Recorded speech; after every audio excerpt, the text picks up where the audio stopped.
الرحمن الرحیم الحمدللہ والصلاة والسلام علی رسول اللہ وعلی آلہ واصحابہ اجمعین اما بعد فاعوذ باللہ من الشیطان الرجیم بسم اللہ الرحمن الرحیم رب زدنی علما رب اشرح لی صدری ویسر لی امری واحلل عقدۃ من لسانی یفقہوا قولی رب یسر ولا تعسر وتمم بالخیر وبک نستعین اللہم افتح علینا حکمتک وانشر علینا رحمتک یا ذا الجلال والاکرام۔ السلام علیکم ورحمۃ اللہ وبرکاتہ مائی ڈیئر سسٹرز، اہلاً و سہلاً و مرحبا و خوش آمدید۔ امید ہے کہ آپ سب بخیر ہوں گے اور قرآن مجید میں ہم نے جو کچھ پڑھا ہے اس پہ غور و فکر کر رہے ہوں گے کہ کیا باتیں ہو رہی ہیں، کس کے بارے میں ہو رہی ہیں، اللہ سبحانہ و تعالیٰ کیا فرما رہے ہیں۔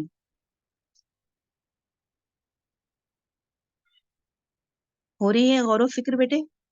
کر رہے ہیں آپ لوگ؟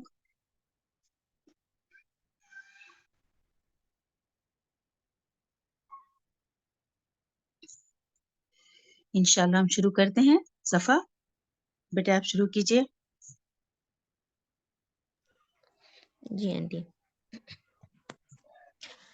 اعوذ باللہ من الشیطان الرجیم بسم اللہ الرحمن الرحیم فَقُلْنَا اضْرِبُوهُ بِبَعْضِهَا كَذَلِكَ يُحْيِي اللَّهُ الْمَوْتَى وَيُرِيكُمْ آيَاتِهِ لَعَلَّكُمْ تَعْقِلُونَ۔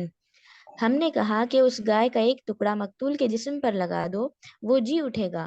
اسی طرح اللہ مردوں کو زندہ کر کے تمہیں تمہاری عقل مندی کے لیے اپنی نشانیاں دکھاتا ہے۔ یہاں پر قاتلوں کا جو جرم ہے وہ بتا رہے ہیں اللہ سبحانہ تعالیٰ کہ ان کا جرم صرف یہی نہیں تھا کہ انہوں نے مال و دولت کی لالچ میں آ کر اپنے چچا کو قتل کر ڈالا، بلکہ ان کا دوسرا جرم یہ تھا کہ لاش کو کسی دوسرے شخص کے دروازے پر پھینک دیا تھا تاکہ ان پر شبہ نہ ہو سکے، اور تیسرے یہ کہ خود جو ہے مقتول کی جو شبہ جو ہے انہوں نے مقتول کی جو میت پر جو ٹکڑا مارا گیا، یعنی انہوں نے بچنے کی خاطر اس قتل کا الزام دوسروں پر تھوپ دیا نا، تو جب گائے ذبح ہونے کے بعد اس کے گوشت کا ایک ٹکڑا لے کر اس کی مقتول کی میت پر مارا گیا تو اس کے زخم سے خون بہنے لگا اور جسم میں جو ہے زندگی کے آثار پیدا ہو گئے، اور اس نے لاش نے بول کر کہ قاتل یا قاتلوں کا نام اس لاش نے بتا دیا، پھر اس کے بعد اس پر موت طاری ہو گئی۔ اس طرح جن جرائم کو یہ قوم چھپائے رکھنا چاہتی تھی اللہ تعالیٰ نے انہیں ظاہر کر دیا۔ چنانچہ قصاص میں یہ دونوں بھتیجے بھی مارے گئے اور انہیں اپنے چچا کے ورثے میں سے ظاہر مارے ہی گئے، تو کچھ ملنا تو دور، خود ان کی جان سے انہیں ہاتھ دھونے پڑے۔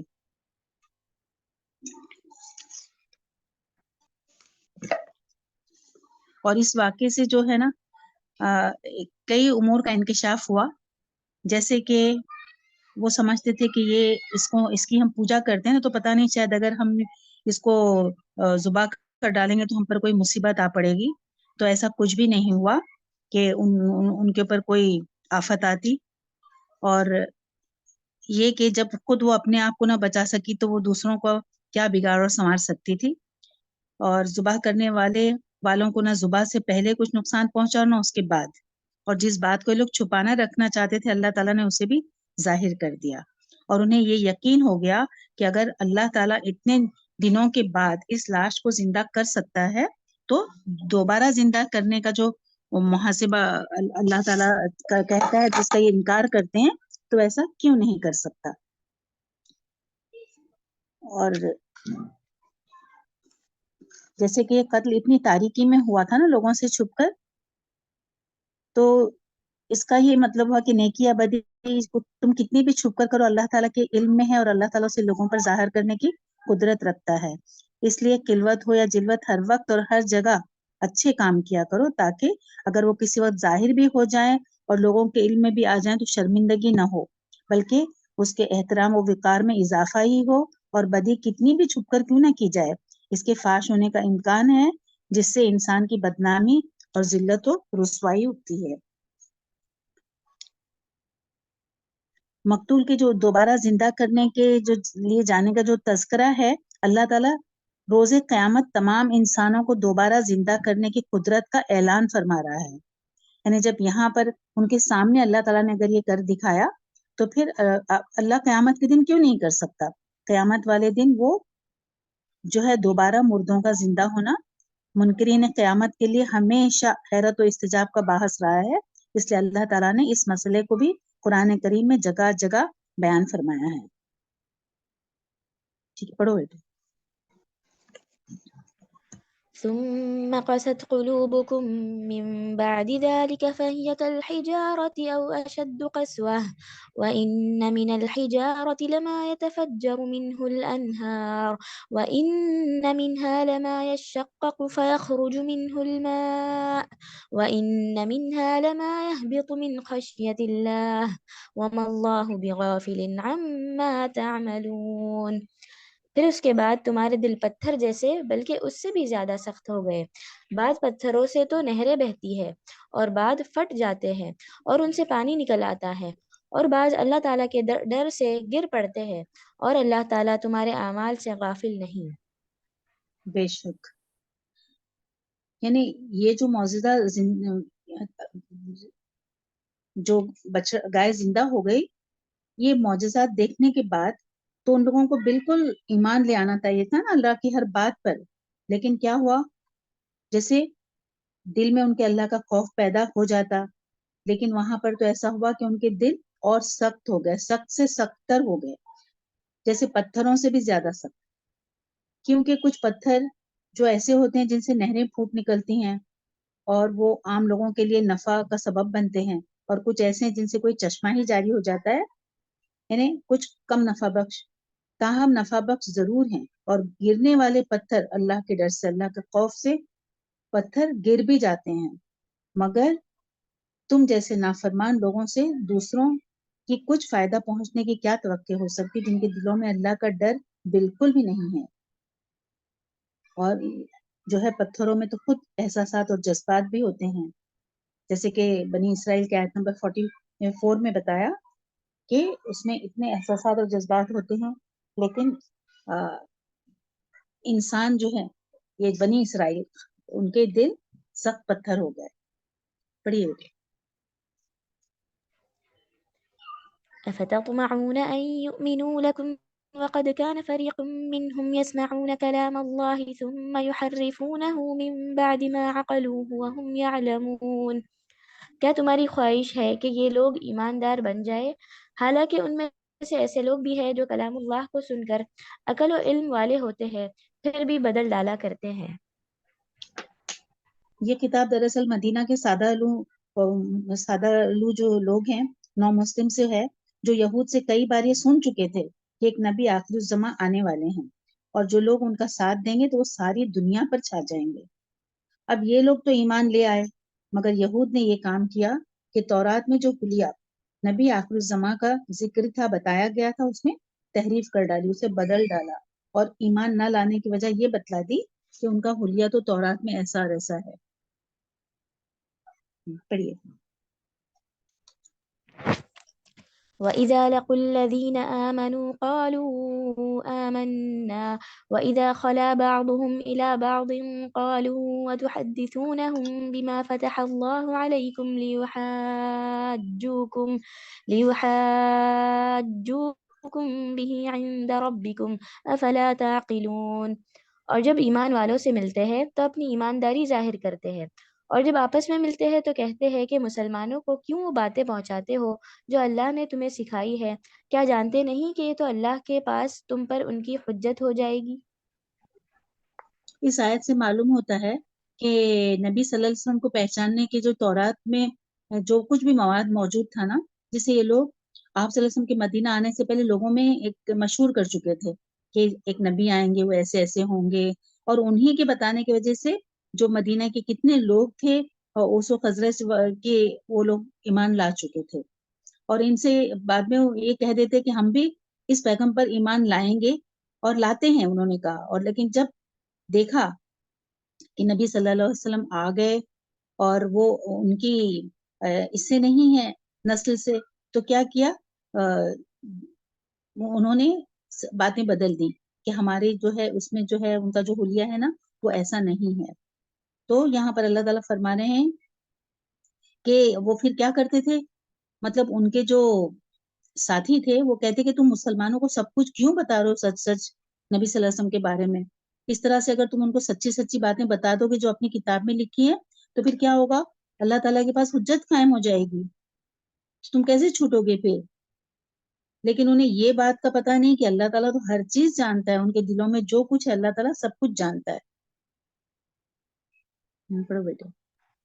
أولا يعلمون أن الله يعلم ما يسرون وما يعلنون، کیا یہ نہیں جانتے کہ اللہ ان کی پوشیدگی اور ظاہر داری سب کو جانتا ہے. ومنهم أميون پڑھو بیٹے. ومنهم أميون لا يعلمون الكتاب إلا أماني وإن هم إلا يظنون، ان میں سے بعض ان پڑھ ایسے بھی ہے کہ جو کتاب کے صرف ظاہری الفاظ کو ہی جانتے ہیں اور صرف گمان اور اٹکل ہی پڑھ ہے. یعنی یہ جو ہے یہ یہود جو علماء کا یہ خیال تھا کہ بس مسلمانوں کے بتلانے سے ہی اللہ تعالیٰ کو قیامت کے دن اس حقیقت کا پتہ چلے گا، ورنہ نہیں. اللہ تعالیٰ کی معرفت اتنی کمزور ہے کہ انہیں یہ بھی یقین نہیں کہ اللہ تعالیٰ ان کے کھلی اور چھپی سب باتوں کو خوب جاننے والا، اور ان باتوں کو بھی جو یہ اپنے ساتھی یہودیوں سے کر رہے ہیں. یہ ان کے عوام کا حال تھا جو تورات کو پڑھ بھی نہیں سکتے تھے. نہ انہیں یہ معلوم تھا کہ وہ کون سے اصول و احکام ہیں جن پر نجات اخروی کا مدار ہے. وہ بس اپنی جھوٹی توقعات میں مگن تھے. وہ ان کی یہ توقعات یہ تھی کہ ہم لوگ چونکہ انبیاء کی اولاد اور اللہ کے چہیتے ہیں لہٰذا ہم دوزخ میں نہیں جائیں گے. دوزخ میں جانے کے لیے بس دوسری مخلوق تھوڑی ہیں. ہمیں اگر عذاب ہوا بھی تو بس چند دن کے لیے، چند دن جیسے جتنی انہوں نے بچڑے کی پوجا کی تھی نا بس اتنے دن. پڑھو بیٹے.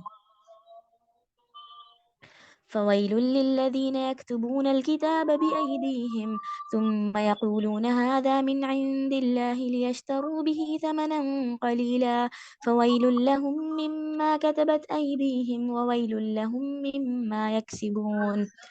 تو پھر ویل ہے ان لوگوں کے لیے جو کتاب لکھتے ہیں ان کی ہاتھوں سے، پھر کہتے ہیں کہ یہ اللہ کی طرف سے ہے تاکہ دنیا کمائے. ان کے ہاتھوں کی لکھائی اور ان کی کمائی کو ویل، ہلاکت اور افسوس ہے. اور علماء یہود کا یہ حال تھا کہ انہوں نے تورات کی شرح اور علماء کا فتاویٰ کو بھی تورات میں ہی غلط ملت کر ڈالا تھا.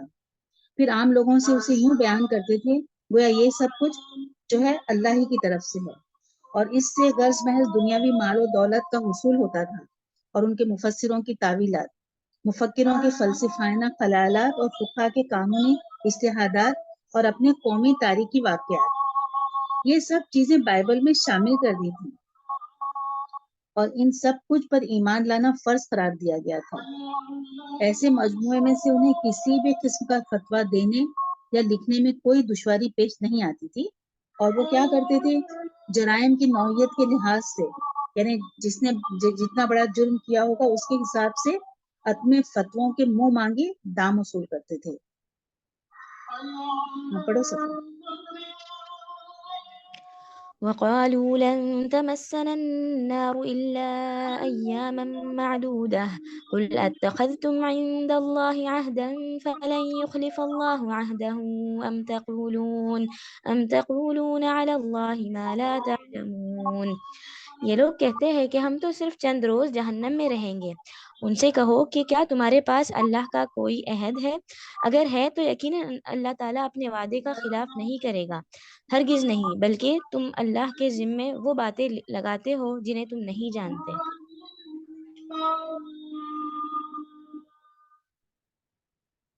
یہودیوں کا عقیدہ یہ تھا کہ ہم چونکہ انبیاء کی اولاد اور اللہ کے محبوب ہیں لہٰذا سوائے چند دن کے دوزخ میں نہیں جائیں گے، آگ انہیں نہیں چھوئے گی. ان کے پاس اس باطل عقیدے کا جواب اللہ تعالیٰ نے کئی طرح سے دیا ہے، جن میں سے یہ ہے کہ اللہ تعالیٰ نے رسول اللہ علیہ وسلم سے فرمایا ان سے پوچھو کہ اس عقیدے کی اصل کیا ہے، کیا اللہ نے تم سے کوئی وعدہ لے رکھا ہے اگر ایسی بات ہے تو دکھلاؤ تو صحیح، یا بس تم اللہ پر ایسی جھوٹی باتیں جڑ دیتے ہو؟ اور دوسرا جواب یہ ہے کہ اے یہود، اگر تم فی الواقع اس دعوے میں سچے ہو کہ تمہیں اللہ کے تم چہیتے ہو اور تمہیں چند دن خالی دوزخ میں آگ چھوئے گی، تو پھر تم مرنے کی آرزو کیوں نہیں کرتے؟ ہوتا ہے نا کہ چلو بھائی اتنا اگر ہم کو جنت میں اتنا کچھ ملنے والا ہے تو کیوں نہ ہم مر جائیں، کیونکہ ہمیں تو جہنم کی آگ چھوئے گی نہیں، تو تم آرزو کیوں نہیں کرتے؟ چونکہ یہود جو ہے حقیقت جانتے ہیں نا کہ انہوں نے کیا کیا ہے اور کتنا جھوٹ بولا ہے، تو پھر وہ ایسی آرزو نہیں کرتے، کیونکہ اللہ کا قانون کیا ہے، جزا و سزا سب کے لیے یکساں ہے۔ یہاں نسبی رشتے کچھ کام نہیں آئیں گے۔ جو شخص کو اس کی بدعمالیوں نے گھیر لیا وہ یقیناً جہنم میں ہی جائے گا، پھر ہمیشہ اسی میں رہے گا۔ اس قانون میں یہود ہو یا کوئی بھی، سب ہی آتے ہیں۔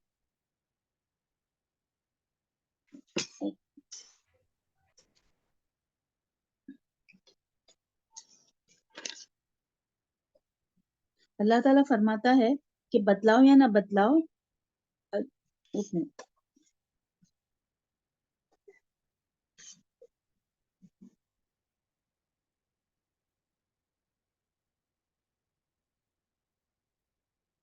یہود کہتے تھے کہ دنیا کی کل عمر 7,000 سال ہے اور ہم ہر 1,000 سال کے بدلے ایک دن جہنم میں رہیں گے، اس حساب سے صرف 7 دن جہنم میں رہیں گے۔ کچھ کہتے تھے کہ ہم نے 40 دن بچڑے کی عبادت کی ہے تو 40 دن جہنم میں رہیں گے۔ اللہ تعالیٰ نے فرمایا کہ کیا تم نے اللہ سے کوئی عہد لے لیا ہے؟ اگر عہد لیا ہے تو بتاؤ، یعنی یہ غلط کہتے ہیں، اللہ کے ساتھ اس چیز کا کوئی ان کا عہد و پیمان نہیں۔ پڑھ سکتا ہوں۔ بلى من كسب سيئة وأحاطت به خطيئته فأولئك أصحاب النار هم فيها خالدون۔ یقیناً جس نے بھی برے کام کیے اور اس کی نافرمانیوں نے اسے گھیر لیا وہ ہمیشہ کے لیے جہنمی ہے۔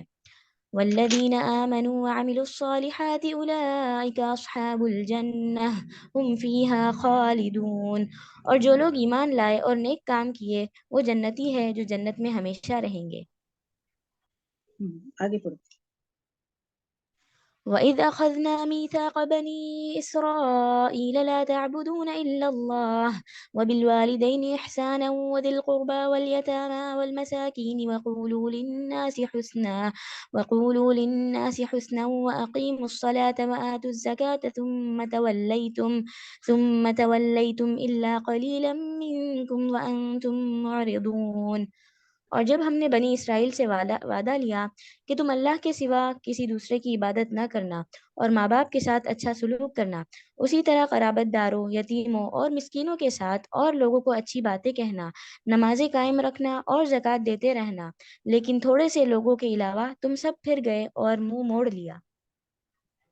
ان آیات میں پھر وہ عہد بیان کیا جا رہا ہے جو بنی اسرائیل سے لیا گیا، لیکن ان سے بھی انہوں نے اعراض ہی کیا۔ اس عہد میں اولاً صرف ایک اللہ تعالیٰ کی عبادت کی تاکید ہے جو ہر نبی کی بنیادی اور اولین دعوت رہی، جیسے کہ سورہ انبیاء کی آیت 25 اور دیگر آیات سے واضح ہے۔ اس کے بعد والدین کے ساتھ حسن سلوک کا حکم ہے۔ اللہ تعالیٰ کی عبادت کے بعد دوسرے نمبر پر والدین کی اطاعت و فرما برداری اور ان کے ساتھ حسن سلوک کی تاکید سے واضح کر دیا گیا کہ جس طرح اللہ تعالیٰ کی عبادت بہت ضروری ہے، اسی طرح اس کے بعد والدین کی اطاعت بھی بہت ضروری ہے۔ یعنی جہاں کہیں بھی اللہ کے بارے میں ذکر آیا کہ اللہ کے ساتھ شرک نہ کرو، وہاں پہ والدین کے ساتھ احسان کرو۔ تو یہ والدین کی اطاعت بھی بہت ضروری ہے، اسی لیے اسے اتنا بڑا درجہ دیا گیا ہے اور اس میں کوتاہی کی کوئی گنجائش نہیں۔ قرآن میں متعدد مقامات پر اللہ تبارک و تعالیٰ نے اپنی عبادت کے بعد دوسرے نمبر پر والدین کی اطاعت کا ذکر کر کے اس کی اہمیت کو واضح کر دیا ہے۔ اس کے بعد رشتہ داروں، یتیموں اور مساکین کے ساتھ حسن سلوک کی تاکید اور حسن گفتار کا حکم ہے۔ اسلام میں ان باتوں کی بڑی تاکید ہے، جیسا کہ احادیث رسول صلی اللہ علیہ وسلم سے واضح ہے۔ اس عہد میں اقامت الصلاۃ اور ایتاء زکوٰۃ کا بھی حکم ہے، جس سے معلوم ہوتا ہے کہ یہ دونوں عبادتیں پچھلی شریعتوں میں بھی موجود رہی ہیں، جن سے ان کی اہمیت واضح ہے۔ اسلام میں بھی یہ دونوں عبادتیں نہایت اہم ہیں، حتیٰ کہ ان میں سے کسی ایک کے انکار یا اس سے اعراض کو کفر سمجھا گیا، جیسے کہ حضرت ابو بکر صدیق رضی اللہ عنہ کے عہد خلافت میں جو زکوٰۃ نہیں ادا کر رہے تھے ان کے خلاف جہاد کرنے سے واضح ہے. ہم پڑھو گے. وَإِذْ أَخَذْنَا مِيثَاقَكُمْ لَا تَسْفِكُونَ دِمَاءَكُمْ وَلَا تُخْرِجُونَ أَنفُسَكُمْ مِنْ دِيَارِكُمْ ثُمَّ أَقْرَرْتُمْ وَأَنْتُمْ تَشْهَدُونَ. اور جب ہم نے تم سے وعدہ لیا کہ آپس میں خون نہ بہانا یعنی قتل نہ کرنا اور آپس والوں کو جلا وطن نہ کرنا، تم نے اقرار کیا اور تم اس کے شاہد بنے. ثم أنتم هؤلاء تقتلون أنفسكم وتخرجون فريقا منكم من ديارهم تظاهرون عليهم بالإثم والعدوان وإن يأتوكم أسارى تفادوهم وهو محرم عليكم إخراجهم أفتؤمنون ببعض الكتاب وتكفرون ببعض فما جزاء من يفعل ذلك منكم إلا خزي في الحياة الدنيا ويوم القيامة يردون إلى أشد العذاب وما اللہ بغافل عما تعملون. لیکن پھر بھی تم نے آپس میں قتل کیا اور آپس میں ایک دوسرے کو باہر نکالا اور گناہ اور زیادتی کے کاموں میں ان کے خلاف دوسرے کی طرفداری کی. ہاں، جب وہ قیدی ہو کر تمہارے پاس آئے تو تم نے ان کے فدیے دیے، لیکن ان کا نکالنا جو تم پر حرام تھا اس کا کچھ خیال نہ کیا. کیا بعد احکام پر ایمان رکھتے ہو اور بعد کے ساتھ کفر کرتے ہو؟ تم میں سے جو بھی ایسا کرے اس کی سزا اس کے سوا کیا ہو کہ دنیا میں رسوائی اور قیامت کے دن سخت عذاب کی مار، اور اللہ تعالیٰ تمہارے اعمال سے بے خبر نہیں. نبی کریم صلی اللہ علیہ وسلم کے زمانے میں انصار کے 2 قبیلے تھے. ان کا نام تھا اوس اور خزرج. ان کی آپس میں آئے دن جنگ رہتی تھی. اسی طرح یہود مدینہ کے 3 قبیلے تھے، بنو قینقاع، بنو نذیر اور بنو قریظہ. یہ بھی آپس میں لڑتے رہتے تھے. بنو قریظہ اوس کے حریف تھے، یعنی ساتھی انہیں سپورٹ کرتے تھے بنو قریظہ، اور بنو قینقاع اور بنو نذیر جو ہے وہ خزرج کے حریف تھے. جنگ میں یہ اپنے اپنے حلیفوں کی مدد کرتے اور اپنے ہی ہم مذہب یہودیوں کو قتل کرتے، ان کے گھروں کو لوٹتے اور انہیں جلا وطن کر دیتے. حالانکہ تورات میں اس کے مطابق ایسا کرنا حرام تھا، لیکن پھر انہیں یہودیوں کو جب وہ مغلوب ہو جاتے نا، غالب آ جاتے اور قیدی بن جاتے تو فدیہ دے کر چھڑاتے اور کہتے کہ ہمیں تو تورات میں یہی حکم دیا گیا ہے. تو یعنی تورات کا یہ حکم پر عمل کرتے تھے کہ فدیہ دے کے چھڑانا، لیکن اوپر جو کچھ دیا گیا تھا کہ قتل نہیں کرنا، گھروں کو لوٹنا نہیں، جلا وطن نہیں کرنا، اس پہ بالکل بھی عمل نہیں. یعنی کچھ آیات پہ عمل کرتے تھے اور اپنی مرضی کے مطابق اور کسی پر نہیں. تو ان آیات میں یہودیوں کے اسی کردار کو بیان کیا گیا ہے کہ انہوں نے شریعت کو کیا ایک ایسی معمولی سی چیز بنا رکھا تھا. کبھی کچھ چیزوں پر ایمان لاتے اور کسی کو ترک کر دیتے، کسی پہ عمل کرتے اور کسی وقت شریعت کے حکم کو بالکل بھی اہمیت نہیں دیتے. قتل، اخراج یعنی نکالنا، شہر بدر کرنا اور ایک دوسرے کے خلاف مدد کرنا ان کی شریعت میں بھی حرام تھا اور ان کا انہیں علم تھا. لیکن پھر بعد میں وہ یہ سارے کام کرتے اور فدیہ دے کر چھڑا لینے کا جیسا لوگوں کو بتاتے کہ دیکھو ہم کتنے بڑے، ہمارا دل کتنا بڑا ہے کہ ہم انہیں فدیہ دے کر اپنے پیسے خرچ کر کے ان کو چھڑا رہے ہیں. حالانکہ اگر پہلے 3 امور کا وہ لحاظ رکھتے تو پھر یہ نوبت ہی نہیں آتی فدیہ دے کر چھڑانے کی. پڑھو گے. أولئك الذين اشتروا الحياة الدنيا بالآخرة فلا يخفف عنهم العذاب ولا هم ينصرون. یہی وہ لوگ ہیں جنہوں نے دنیا کی زندگی کو آخرت کے بدلے خرید لیا، ان کے لیے نہ تو عذاب ہلکے ہوں گے اور نہ ہی ان کی مدد کی جائے گی. یہ شریعت کے حکم کے کسی حکم کے مان لینے اور کسی کو نظر انداز کر دینے کی سزا بیان کی جا رہی ہے. اس کی سزا دنیا میں عزت و سرفرازی کی جگہ جو مکمل شریعت پر عمل کرنے کا نتیجہ ہے ذلت و رسوائی، اور آخرت میں ابدی نعمتوں کی بجائے سخت عذاب ہے. اس سے معلوم ہوا کہ اللہ کے ہاں وہ اطاعت مقبول ہے جو مکمل ہو. بعض باتوں کا مان لینا یا ان پر عمل کر لینا اللہ تعالیٰ کے ہاں اس کی کوئی اہمیت نہیں. یہ آیت ہم مسلمانوں کو بھی دعوت سے غور و فکر دے رہی ہے کہ کہیں مسلمانوں کی ذلت اور رسوائی کی وجہ بھی مسلمانوں کا وہی کردار تو نہیں جو یہاں پر بیان کیا گیا ہے. ہمیں غور کرنے کی ضرورت ہے اس بات پر.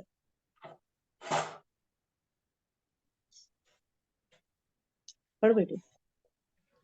وَلَقَدْ آتَيْنَا مُوسَى الْكِتَابَ وَقَفَّيْنَا مِن بَعْدِهِ بِالرُّسُلِ وَآتَيْنَا عِيسَى ابْنَ مَرْيَمَ الْبَيِّنَاتِ وَأَيَّدْنَاهُ بِرُوحِ الْقُدُسِ أَفَكُلَّمَا جَاءَكُمْ رَسُولٌ بِمَا لَا تَهْوَىٰ أَنفُسُكُمُ اسْتَكْبَرْتُمْ فَفَرِيقًا كَذَّبْتُمْ وَفَرِيقًا تَقْتُلُونَ۔ ہم نے حضرت موسیٰ کو کتاب دی اور ان کے پیچھے اور رسول بھیجے، اور ہم نے حضرت عیسیٰ بن مریم کو روشن دلیلیں دی اور روح القدس سے ان کی تائید کروائی۔ لیکن جب کبھی تمہارے پاس رسول وہ چیز لائے جو تمہاری طبیعتوں کے خلاف تھی، تم نے جھٹ سے تکبر کیا، بس بعض کو تو جھٹلا دیا اور بعض کو قتل بھی کر دیا۔ ان میں سے جن انبیاء اور رسول کا نام یہاں قرآن میں آیا ہے وہ اس وقت کے زمانے کے حساب سے اس کی ترتیب ایسی ہے کہ ہارون علیہ السلام، ذوالکفل، الیاس، یسی، داؤد علیہ السلام اور سلیمان علیہ السلام، لقمان علیہ السلام، عزیر، یونس، زکریا، یحییٰ اور عیسیٰ علیہ السلام، جنہیں عیسیٰ علیہ السلام جنہیں سریانی زبان میں یسوع کہتے ہیں۔ اور عیسیٰ علیہ السلام اللہ کے حکم سے مردوں کو زندہ کرتے تھے اور کوڑھے اور اندھے کو فقط ہاتھ لگا کر تندرست کر دیتے تھے۔ مٹی کا پرندہ بنا کر اس میں پھونک مارتے تو وہ اڑنے لگتا، اور آپ لوگوں کو یہ بھی بتلا دیتے تھے کہ وہ کیا کچھ کھا کر آئے ہیں اور کیا کچھ گھر میں چھوڑ کر آئے ہیں۔ ان تمام کاموں میں روح القدس یعنی جبرائیل علیہ السلام کی تائید آپ کے شامل حال رہتی تھی۔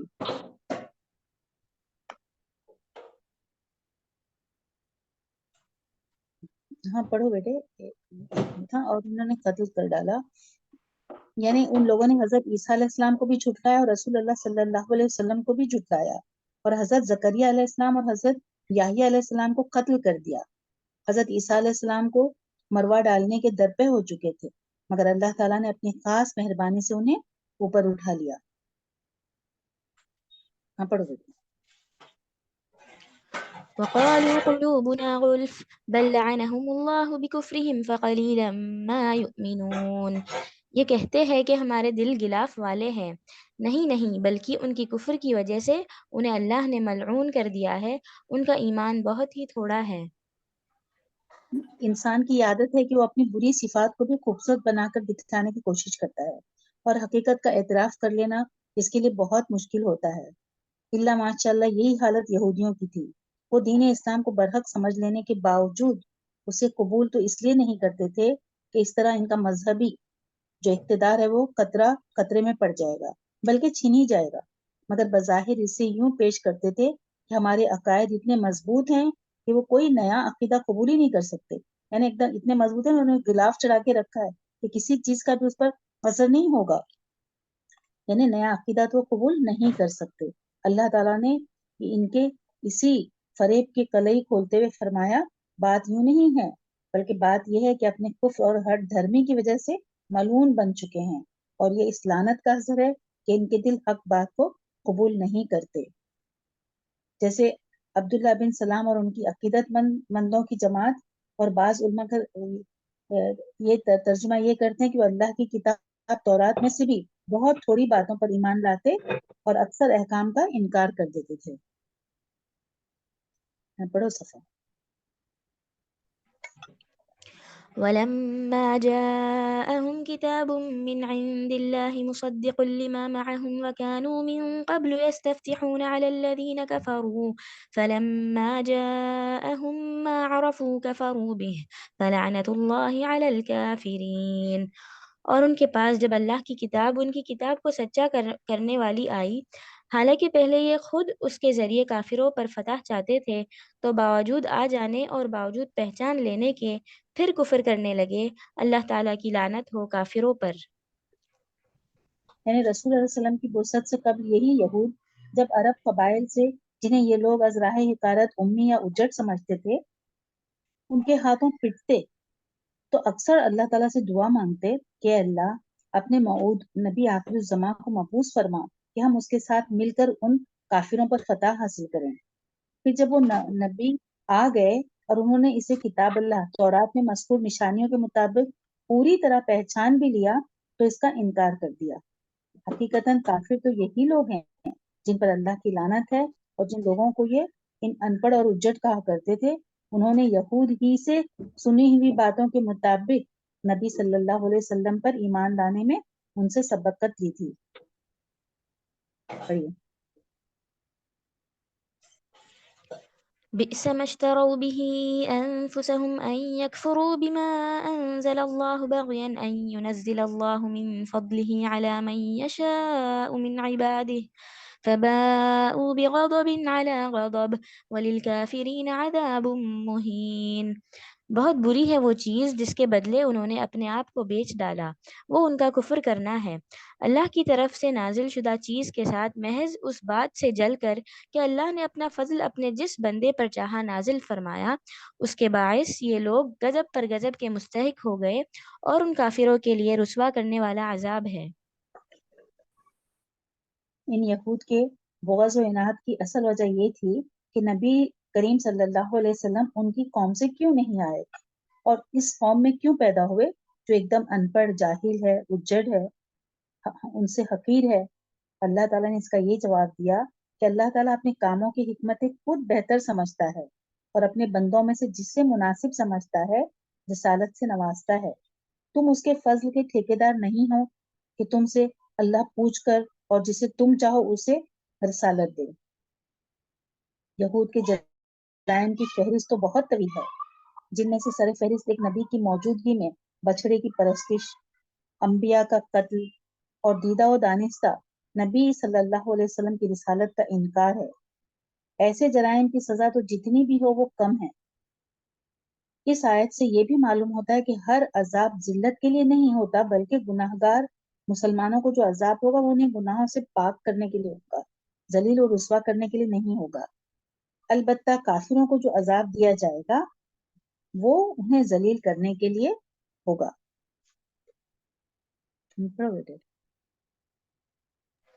وَإِذَا قِيلَ لَهُمْ آمِنُوا بِمَا أَنزَلَ اللَّهُ قَالُوا نُؤْمِنُ بِمَا أُنزِلَ عَلَيْنَا وَيَكْفُرُونَ بِمَا وَرَاءَهُ وَهُوَ الْحَقُّ مُصَدِّقًا لِمَا مَعَهُمْ قُلْ فَلِمَ تَقْتُلُونَ أَنبِيَاءَ اللَّهِ مِن قَبْلُ إِن كُنتُم مُّؤْمِنِينَ. اور جب ان سے کہا جاتا ہے کہ اللہ کی اتاری ہوئی کتاب پر ایمان لاؤ تو کہہ دیتے ہیں کہ جو ہم پر اتاری گئی اس پر ہمارا ایمان ہے، حالانکہ اس کے بعد والی کے ساتھ جو ان کی کتاب کی تصدیق کرنے والی ہے کفر کرتے ہیں. اچھا تو ان سے پوچھو کہ اگر تمہارا ایمان پہلی کتابوں پر ہے تو پھر تم نے اگلے انبیاء کو کیوں قتل کیا؟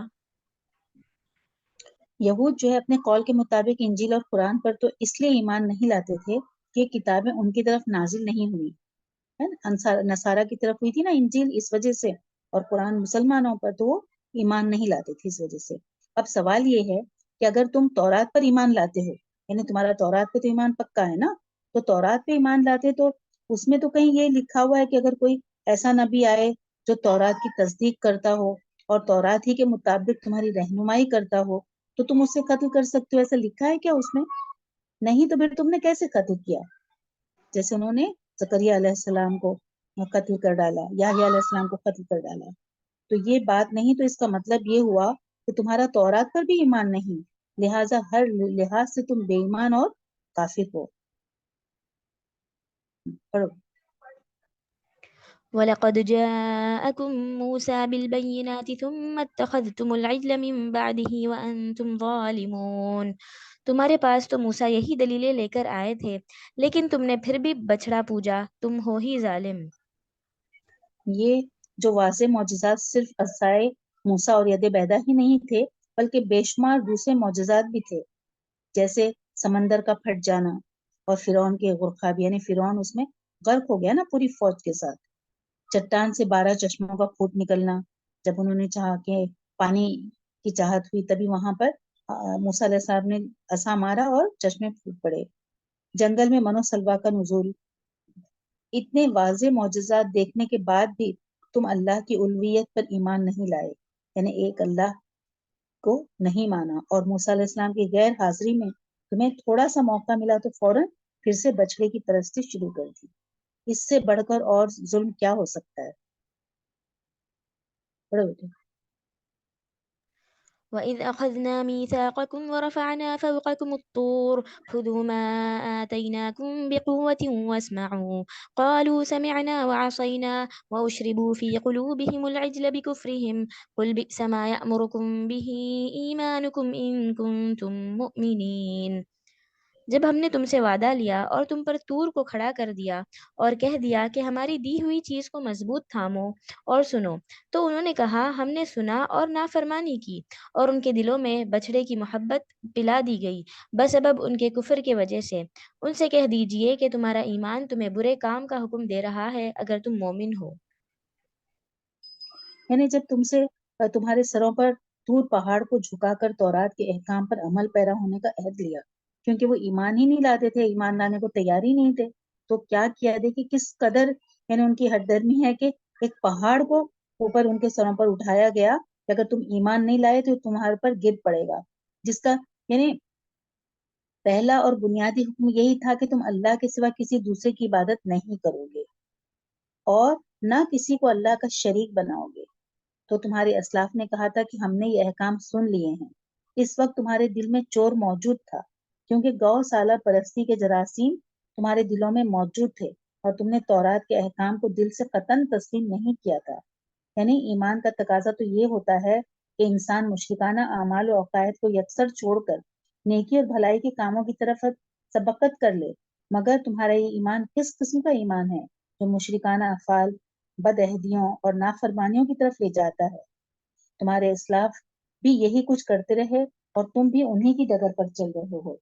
تمہارا ایمان کیسا ہے کہ تم اللہ سے کیا ہوا عہد توڑ دیتے ہو، اللہ کے ساتھ نافرمانی کرتے ہو؟ اتنا طور پہاڑ اٹھانے کے بعد بھی اس وقت انہوں نے کہا کہ ہم ایمان لائے، لیکن پھر اس کے بعد بدل گئے۔ پڑھیے بیٹے۔ قل إن كانت لكم الدار الآخرة عند الله خالصة من دون الناس فتمنوا الموت إن كنتم صادقين۔ آپ کہہ دیجئے کہ اگر آخرت کا گھر صرف تمہارے ہی لیے ہے اللہ کے نزدیک اور کسی کے لیے نہیں ہے، تو آؤ اپنی سچائی کے ثبوت میں موت طلب کرو۔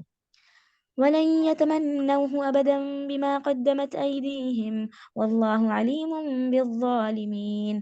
لیکن اپنی کرتوتوں کو دیکھتے ہوئے کبھی بھی موت نہیں طلب کریں گے، اللہ تعالیٰ ظالموں کو خوب جانتا ہے۔ بے شک۔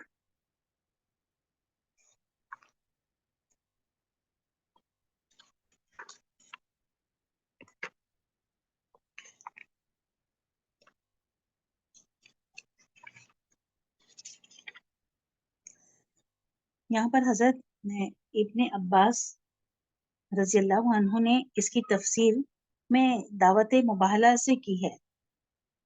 یعنی یہودیوں کو کہا گیا کہ اگر تم نبوت محمدیہ کے انکار اور اللہ تعالیٰ سے محبوبیت کے دعوے میں سچے ہو تو مباہلہ کر لو، یعنی اللہ کی بارگاہ میں مسلمان اور یہودی دونوں مل کر یہ عرض کریں کہ اے اللہ، دونوں میں سے جو جھوٹا ہے اسے موت سے ہمکنار کر دے۔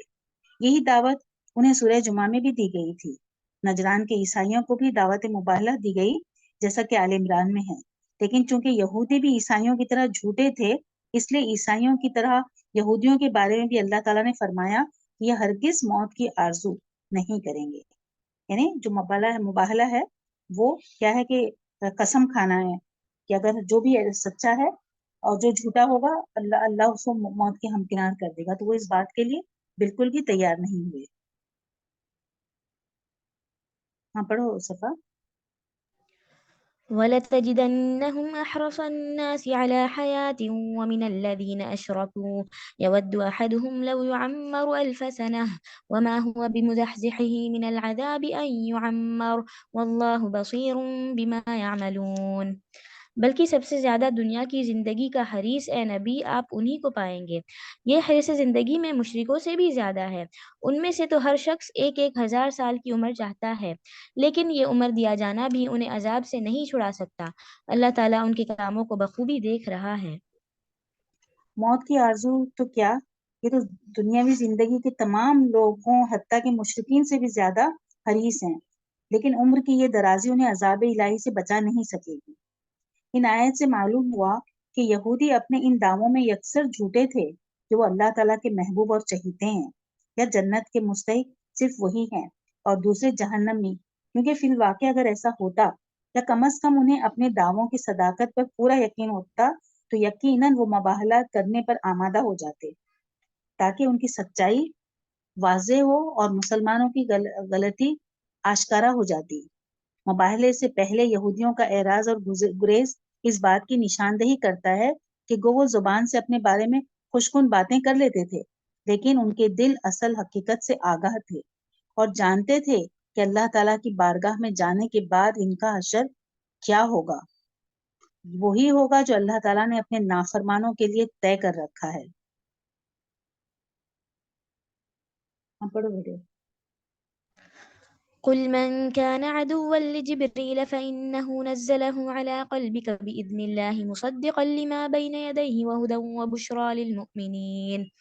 اے نبی آپ کہہ دیجئے کہ جو جبرائیل کا دشمن ہو، جس نے آپ کے دل پر پیغام باری تعالیٰ اتارا ہے، جو پیغام ان کے پاس کی کتاب کی تصدیق کرنے والا اور مومنوں کو ہدایت اور خوشخبری دینے والا ہے۔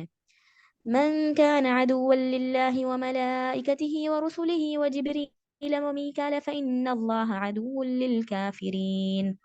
جو شخص اللہ کا اور اس کے فرشتوں اور اس کے رسولوں اور جبرائیل اور میکائیل کا دشمن ہو، ایسے کافروں کا دشمن خود اللہ ہے۔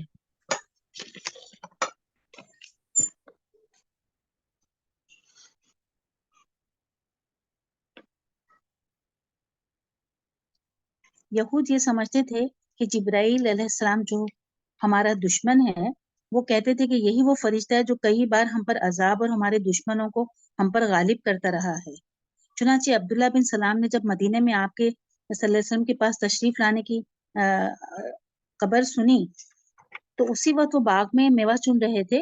آپ صلی اللہ علیہ وسلم کے پاس آئے اور کہا، میں آپ سے 3 باتیں پوچھتا ہوں جنہیں پیغمبر کے سوا کوئی نہیں بتلا سکتا۔ آپ بتلائیے کہ قیامت کی پہلی نشانی کیا ہے، اور بہشتی لوگ بہشت میں جا کر سب سے پہلے کیا کھائیں گے، اور بچہ اپنے ماں باپ سے صورت میں کیوں ملتا جلتا ہے۔ تو آپ صلی اللہ علیہ وسلم نے فرمایا، ابھی جبرائیل نے مجھے یہ باتیں بتلائی ہیں۔ تو عبداللہ بن سلام نے کہا، جبرائیل نے بتائی؟ تو آپ صلی اللہ علیہ وسلم نے فرمایا، ہاں۔ تو ابن سلام نے کہا، سارے فرشتوں میں سے وہی تو یہودیوں کا دشمن ہے۔ اس وقت آپ صلی اللہ علیہ وسلم نے یہ آیت پڑھی، یعنی جبرائیل ہی نے یہ قرآن اتارا ہے جو تمہاری کتاب تورات کی تصدیق کرتا ہے، تو پھر جبرائیل سے دشمنی رکھنے کے کیا معنی؟ پڑھ بیٹے۔ وَلَقَدْ أَنزَلْنَا إِلَيْكَ آيَاتٍ بَيِّنَاتٍ وَمَا يَكْفُرُ بِهَا إِلَّا الْفَاسِقُونَ، اور یقیناً ہم نے آپ کی طرف روشن دلیلیں بھیجی ہے جن کا انکار سوائے بدکاروں کے کوئی نہیں کرتا۔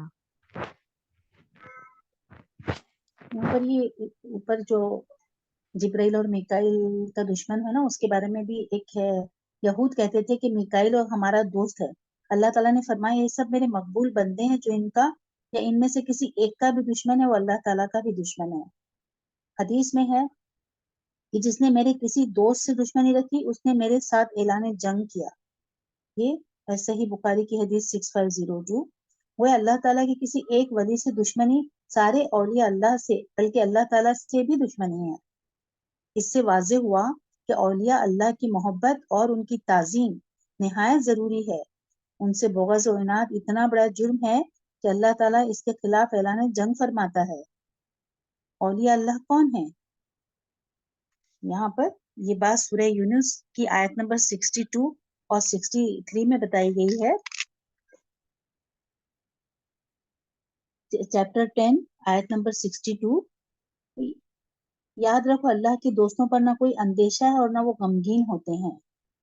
یہ وہ لوگ ہیں جو ایمان لائے اور پرہیزگار رہے، یعنی نافرمانوں کے بعد اللہ تعالیٰ اپنے فرما برداروں کا ذکر فرما رہا ہے، اور وہ ہیں اولیاء اللہ۔ اولیاء جو ہے ولی کی جمع ہے۔ اس اعتبار سے اولیاء اللہ کے معنی ہوں گے کہ وہ سچے اور مخلص مومن جنہوں نے اللہ کی اطاعت اور معاصی سے اجتناب کر کے اللہ کا قرب حاصل کر لیا۔ اسی لیے اگلی آیت میں خود اللہ تعالیٰ نے بھی ان کی تعریف اور ان الفاظ سے بیان فرمائی جو ایمان لائے اور جنہوں نے تقوی اختیار کیا، اور ایمان اور تقوی ہی اللہ کے قرب کی بنیاد اور اہم ترین ذریعہ ہے۔ اس لحاظ سے ہر مومن متقی اللہ کا ولی ہے۔ لوگ ولایت کے لیے اظہار کرامت کی ضروری سمجھتے ہیں اور پھر وہ اپنے بنائے ہوئے ولیوں سے